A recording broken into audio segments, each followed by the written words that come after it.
Thank you, Hannah, and thank you all for those incredible readings. We have a little bit of time for some question and answer.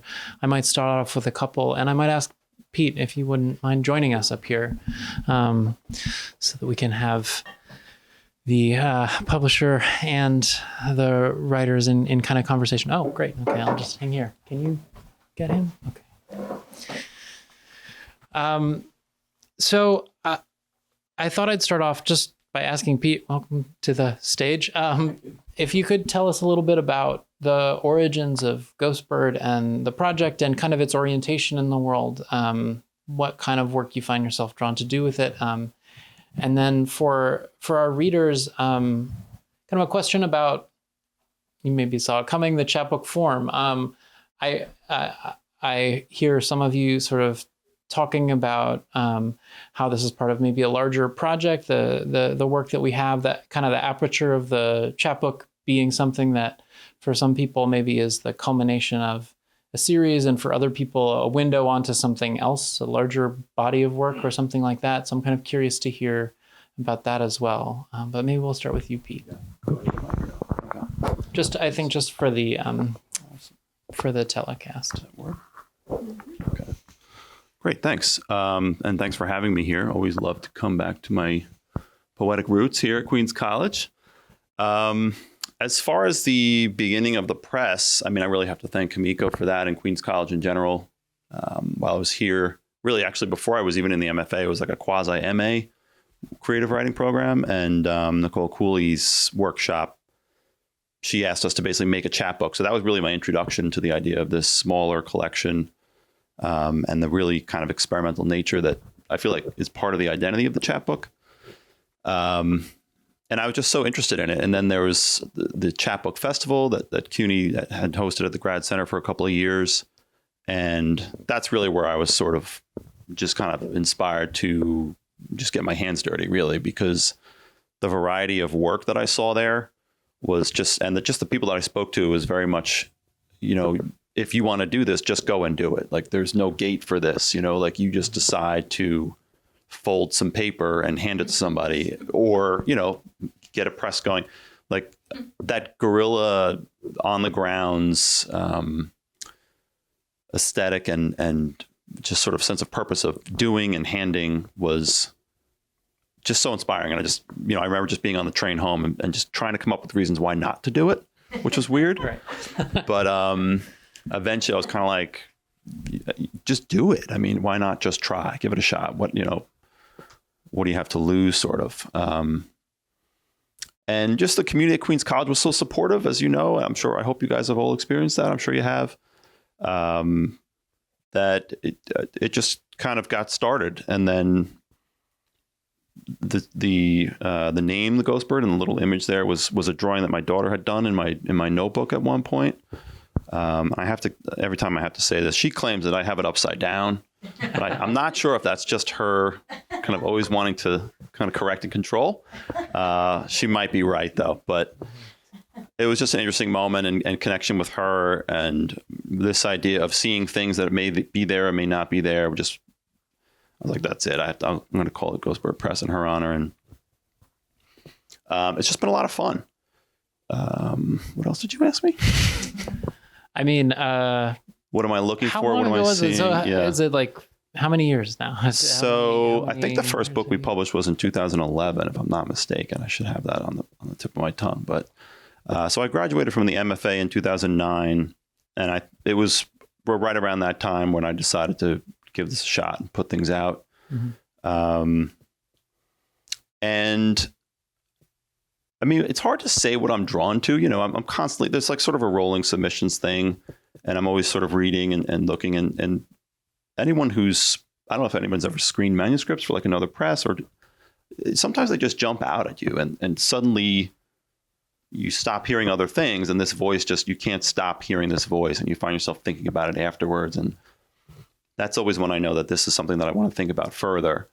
I do tend to be drawn to work that seeks some larger connection to either what we consider nature or tries to redefine what we consider to be nature, and also the divine. I'm interested in anything that attempts to approach a concept of prayer or speaking to God in whatever terms you want to define. But that might be just where I'm at right now in my life. But I'm sort of calling the shots, so that's what we're publishing right now. So sure, it's your outfit, right? Yeah.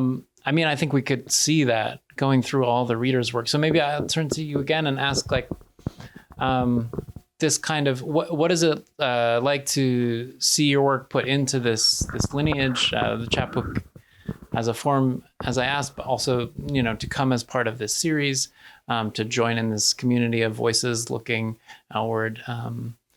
Maybe I'll just ask you all to think a little bit about the chapbook and the Ghostbird chapbook as a particular kind of chapbook. Sure, I can start.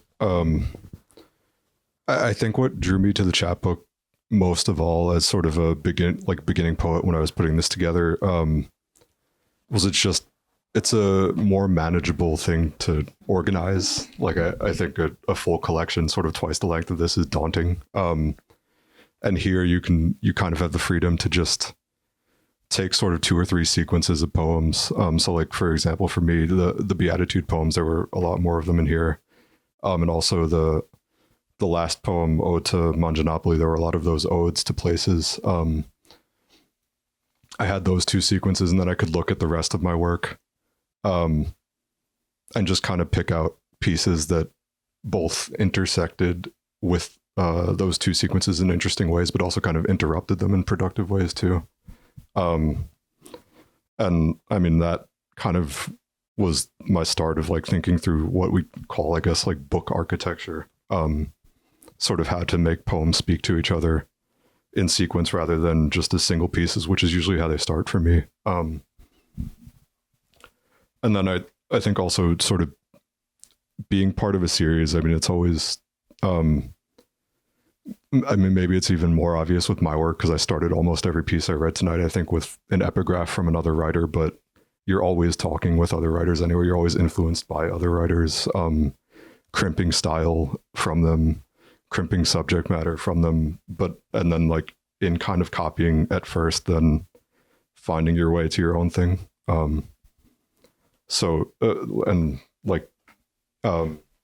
As Lee was saying, that did happen tonight too. I think you saw that in action with kind of the shared like Christian influence in all our pieces. That was something I noticed as that we were all reading. Yeah. Mm-hmm. So I guess I also agree with what Joe said about just the form of a chapbook definitely mentally being more manageable than thinking about a full-length collection. I think also seeing that this work came originally from my thesis, which was a larger work, it kind of felt like I was forced to sit there with my thesis, see what was the essence of what I was trying to say, and I guess distill it all into this more refined chapbook in a way. I would say that I also noticed the Christian theme going on, just this idea of speaking to a god or like a deity or something greater in the world. And I think taking a step back to look at my place in this lineage of Ghostbird, Birdhouse Prize awards, I do think that that everyone as a writer is a culmination of everything that you have read, every person that you have met. So in a way that we are all connected in our writing just by interacting with each other on a personal basis. And I think that's a very beautiful way that we encapsulate that through writing. And it's a great honor that, you get to take part in someone's life. They cross paths with you, and somehow even in the smallest of ways, it does influence your writing. It might be how you see the world, or maybe just one thing that someone said, and that can lead to like a butterfly effect of how you might write a certain line, a certain word that you might use in a poem or prose. So it's nice and comforting to think that I'm always in conversation with other writers. Well, Yeah, I think for me, it was in some ways a little bit of an introduction to chapbooks. I think because I've thought of myself as a prose writer more so than a poet, it may be perhaps that sort of my journey within the MFA. I think I was finding that my essays were like just kind of heavy. Maybe not just in topic, but I don't know. I feel like they were just like getting a little bit earnest. And then when I realized like I could do these shorter bits, I don't know, it just allowed me to do more lyric writing and really, have these kind of micro texts that felt more like I was also really borrowing poetry techniques. And so then submitting to Ghostbird, it just was exciting to be like, oh, right, my work maybe could fit in this form. And then it did. And I think that I don't know, it just helped me to learn more about chapbooks. I was more familiar with zines, I think, and then understanding, and obviously there's like some overlap, but I think, just the sort of literary possibilities of, I don't know, I just feel like chapbooks are like of the people, and a way to do something else that's not as regulated or homogenous or surveilled as perhaps other, mediums for getting your work out there into the world. So just have felt delighted to be part of this lineage and love that it's like a connection I feel now I'm very connected to Queens College, but I just love that I'm part of that. I love how it connects me to the other, poets and writers, and part of this vision that Peter had, which I just think is so great to be part of. Nice. I mean, to pick up on what you all have obviously laid out in terms of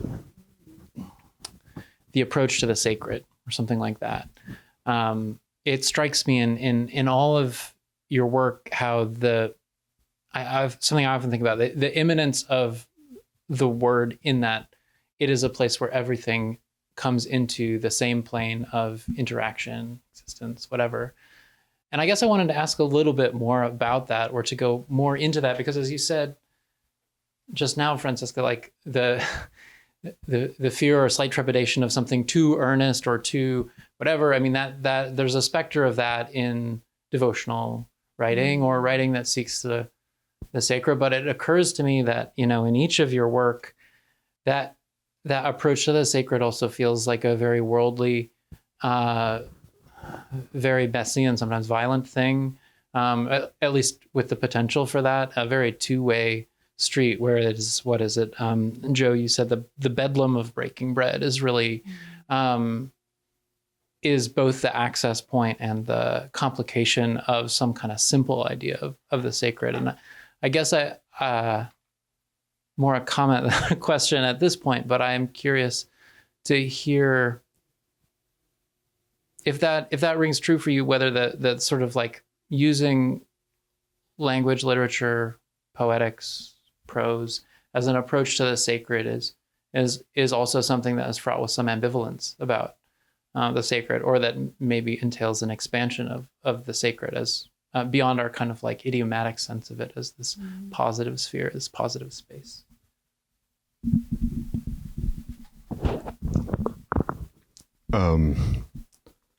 Sure. I think just from a sort of very fundamental point, I think prayer is kind of a way of questioning, and poetry also has that sort of I don't know, mind or attitude to it, that it's an uncertain thing. You don't start with an answer, but you're trying to arrive at one. And I mean, so there are ways in which both mediums can be, I guess, shallow. Like, for example, you pray and literally ask for something to just be given to you. Or you're like sort of asking just for maybe whatever quality you need to find in yourself or something, and that maybe is like a more positive way of praying and also writing poetry. But I also, I guess, what I find myself trying to do with poetry specifically, as it relates to prayer, is moving away from religious institutions. I think, right, like I'm embroiled in my own sense of Catholicism. I'm the dirty papist on the panel. but exactly like trying to move away from that sort of institutional history, like the sort of very real negative force that the church has been in the world, and returning to some sense of just a collective philosophy that has been sort of refracted, like, I mean, millions of times throughout history into something that's kind of untenable, and hard to parse. Yeah. Mm-hmm.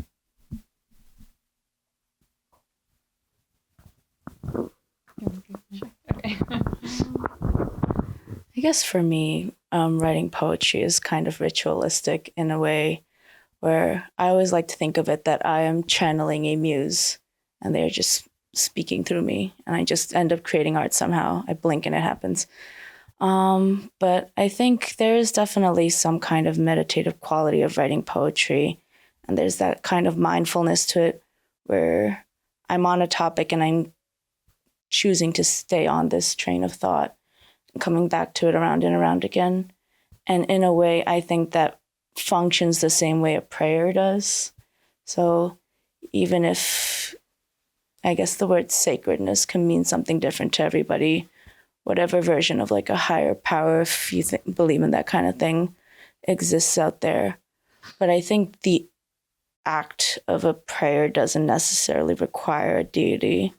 And that's just something that humans are drawn to, just this idea of like repetitive self-reflection. And I think that quality might translate over a lot into my poems.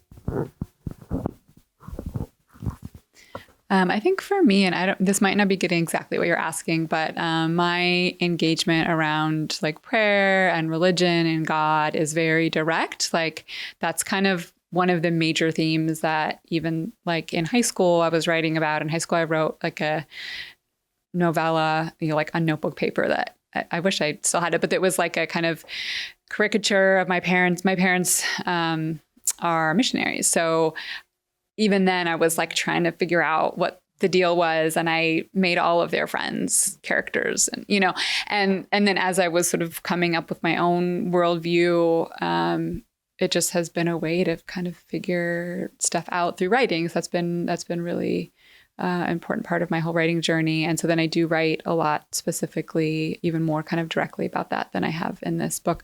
And one of the things I think that has happened though for me is like, I think there's a lot of,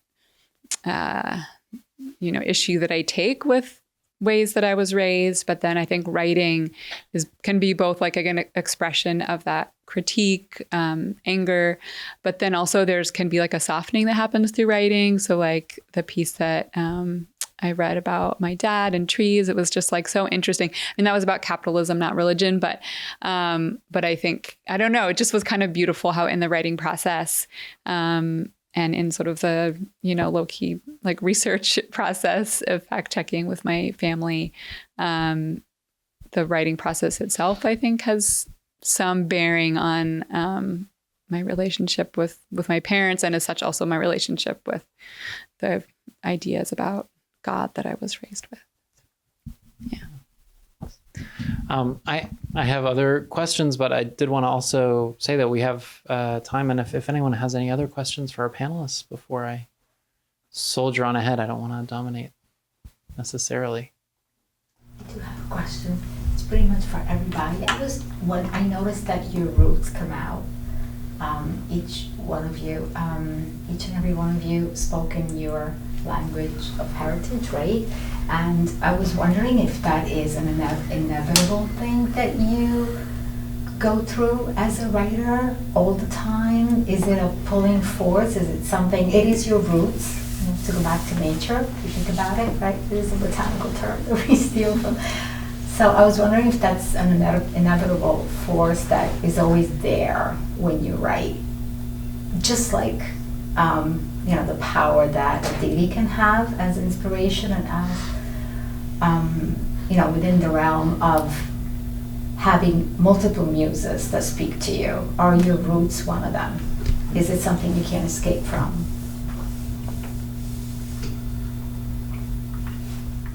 Actually, to jump jump in real quick on that? Do you mind? Because that's another thing I'm drawn to in the submissions that I see. When I see other languages, and also I'm interested in incorporating visual art into the chapbooks as well, which I see as another language. I love the possibilities that opens, and Queens College in particular has this, this translation program, and it's very much ingrained in, I think, the culture here, just being in Queens in general, and the idea of conversations happening within the chapbook, even in this small space, and the question of translation and the ambiguity between those cultures, those languages. I love when those possibilities open up, and other languages always do that for me. So that is something that I'm drawn to as a publisher, but certainly as writers, probably be more interested in your roots. Anyone?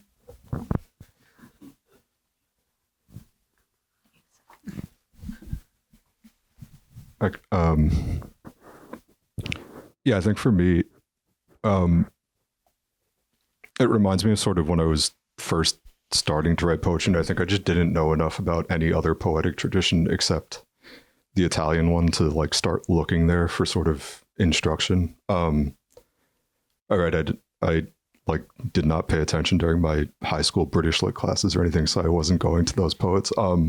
But I had like heard the name Dante somewhere, and so I, made very bad attempts at writing terza rima and like Petrarchan sonnets and things like that will never see the light of day. But that did give me a good early sense of, it's sort of like rhyme, meter, right? The building blocks of poetry. And then also in just like a more sort of literal sense of roots, like you said, I read one poem about my grandmother, but my grandparents are sort of recurring figures in this work. And like, writing about them, everything they said to me was in Italian. So it does make sense to write. Why not directly quote them? And also I kind of do revert to the language and thinking about those moments. And like more literally speaking too, yeah, I grew up with them sort of like the first 5 or 6 years of my life, because while both my parents were working, I just spent all my time at their house. So yeah, it's also just like very literal in that sense too, that yeah, it is kind of a thing like you can't get away from. Yeah. No, but yeah, I'll just say I love that question. Thank you. And I think writing sort of about my roots, definitely like very natural. But I think including other languages is maybe a little bit newer, or specifically German.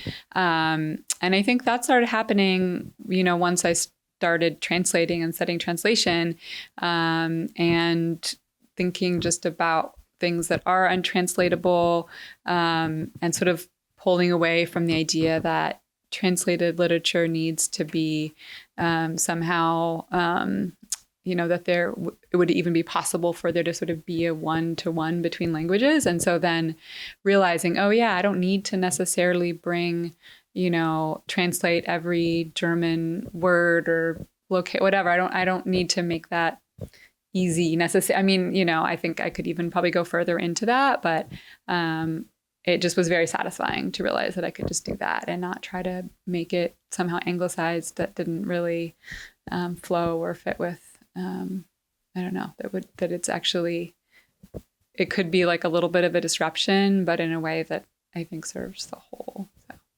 yeah. Yeah, I don't think I ever thought about including Korean until I got to Queens College and I saw that other people were including languages other than English in their writing. And I was like, oh, that's something you can do? So I was like, why don't I try this out? And it really felt like it clicked and it worked, because English is not my only language. So to cut out Korean would be to limit myself to only like a fraction of what I know. And sometimes a thought occurs and it's not in English in my head. And to try to then fit that into the mold of English would mean sacrificing a lot of the meaning or the intent. I realized I can just keep it in its original form, and that's fine. Yeah. Do we have any other questions? Yeah. Hi. To what you said, yes. I taught you. Yeah. He was one of my high school teachers. And always into the weird little books. Like Pure Bullet, anyone? Anyway, to what you said, I had a question on the ways you all, I guess, feel that Queens College's MFA program specifically helped you develop as writers.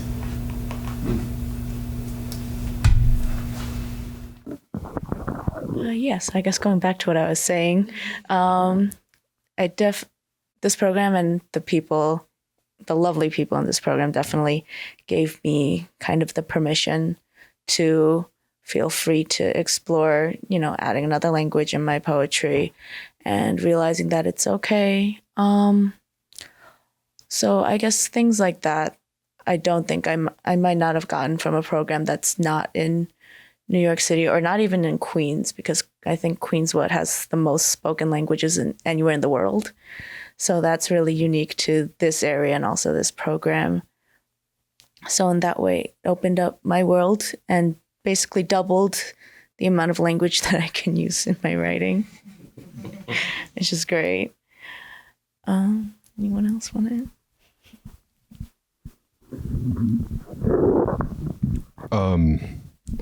I think going back to sort of common threads in our poetry too, I noticed Hannah and I both mentioned College Point in a poem, which is in sort of the next neighborhood over from Flushing. But yeah, I think studying in Queens and being around other writers from Queens sort of, I guess, gave me the permission to write about Queens in a way that I didn't necessarily understand was possible in poetry before, right? There's these notions that poetry should be universal, and Queens kind of just explodes notions of universality in a positive way, given, like almost every language in the world is spoken here, and all these sorts of things. You realize that it's kind of not possible to write the universal poem, and you should just write the poem that you can write rather than the universal poem. Yeah, I mean, I would just so much echo what Hannah and Joe said. I think for me also because, I grew up in a very international setting. We moved all the time. I was around a lot of languages, but then when I moved to the U.S., when I visited the U.S. growing up, it was always Ohio, California. Then I moved to North Carolina. So it wasn't until I came to Queens that I was actually back really in that rich linguistic diversity. And so that's why I chose the MFA specifically, because of the translation track and because from what I gleaned, it was a very linguistically diverse place. So I don't think I knew all the ways that would affect my writing, but I do think that, seeing then how I could bring in my languages in a place where people just kind of got it, people weren't demanding that everything needed to be in English. So I think the MFA program, in so many ways, obviously the MFA program influenced my writing, but I think that part of it just feels particularly precious and very specific to the MFA and also to Queens specifically. Yeah. Any other questions from the audience? Yes. I'm curious about, I guess, how you look at your chapbook, because I feel like each of you had like revisions or things that are part of that project but are not in the book. And I know a lot of writers who publish books never read their books again because they're like, oh, I don't want to look at that ever again. So I'm curious about your relationship to your chapbook, because I feel like it's a little bit different than a longer piece, I guess, or a longer book. So how do you feel? Do you feel like it's a start of something, or do you want to go back and revise things? That's my question. Handwrite the whole thing.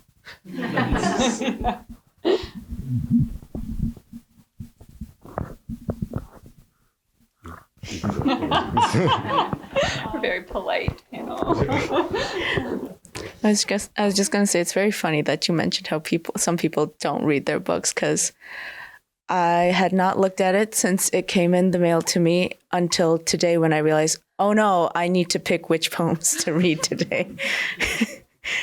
And it's just, there's a weird feeling because you put it all together and it was all such a blur for me. And I get it in the mail and I'm like, I can't open this. Kind of, I guess, partially like it's too precious to look at. And also it's done. And I don't like that feeling that it's done. And I have to face what I've created. I guess kind of a Dr. Frankenstein moment there. Forced to behold my creation. But it's not an ending. It definitely does feel like a beginning. But I think it is the idea of completion is what kind of scares me because I have a very iffy relationship with, the word just slipped my mind, but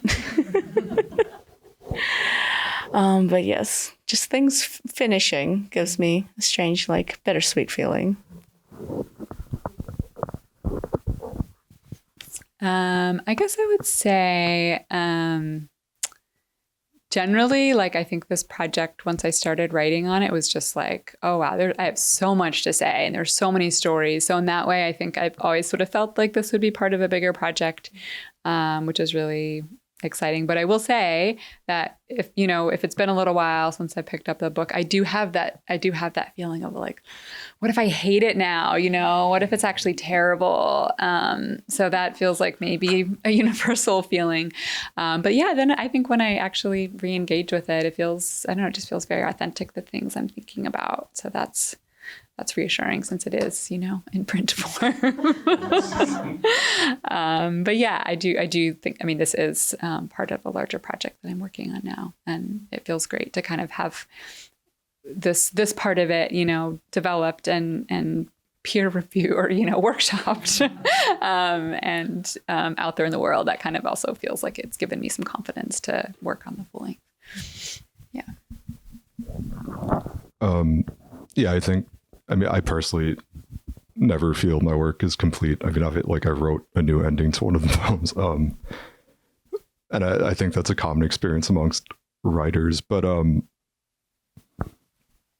I think in a sort of like meta sense, when you return to your own work, you're reckoning with a sort of older version of yourself. And in some ways, kind of, if you choose to continue thinking about the same things and working with the same pieces, the same threads, I think, which we all are, you're kind of co-writing with that older version. You keep some things, modify others. And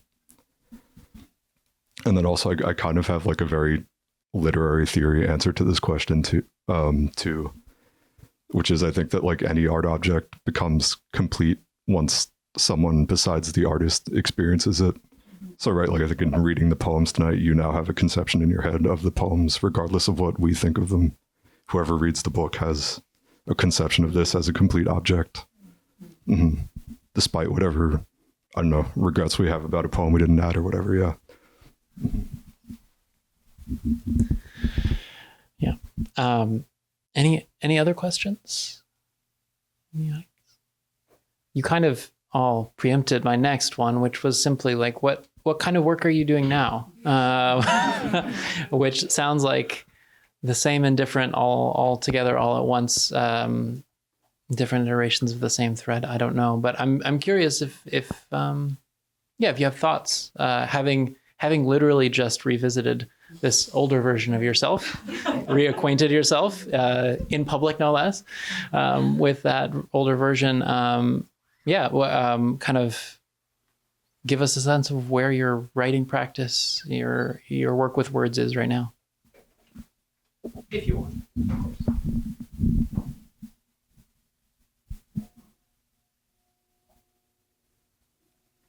Francesca, can you tell us about the longer version of the Sorry. Really energy. I'm going to call on you. My original title for this actually, or the name of the bigger project is Memoir in Trees. And then I realized that this slice of it would be Forest Wish. And so, I'm continuing to work on Memoir in Trees, and it has a lot of these same threads. I continue to still kind of have a lot of pieces that I'm not sure how, they are, not sure exactly the structure yet. But that's what I'm working on. It's really hard to write during the semester, but summer is coming, and so I hope to really immerse myself in that this summer. Yeah. Oh.